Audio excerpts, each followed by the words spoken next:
Merhaba arkadaşlar. Daha önce yaptığımız yalıtım levhasını görmekteyiz. Yalıtım levhasını koyduktan sonra peteğimizi yerleştirdik. Suyu verdik ama peteğimiz ısınmıyor şu anda. Muhtemelen hava olduğunu düşünüyoruz. Havası nasıl alınacak? Yoğurt kabımızı yine kestiğimiz yoğurt kabının altına yerleştiriyoruz. Burayı anahtarla açıp hava sesini bir dinleyelim.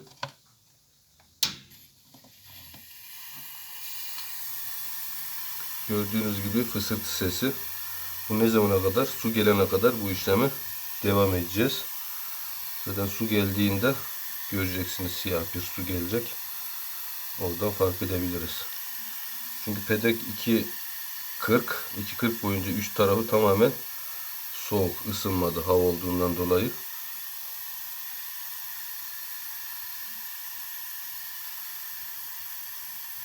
Normal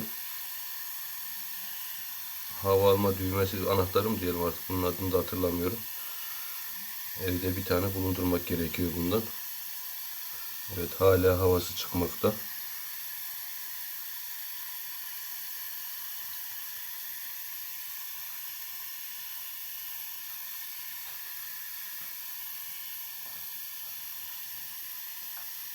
Petek uzun olduğu için 2 metre 40 santimlik bir petek. O yüzden peteğin üst tarafı tamamen hava dolmuş durumda.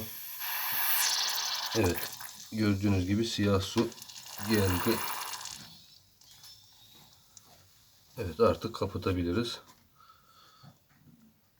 İyice kapattık, sıktık. Şöyle bir de elimizle yoklayalım. Su olduğu gibi görüyorsunuz. Simsiyah bir su geldi.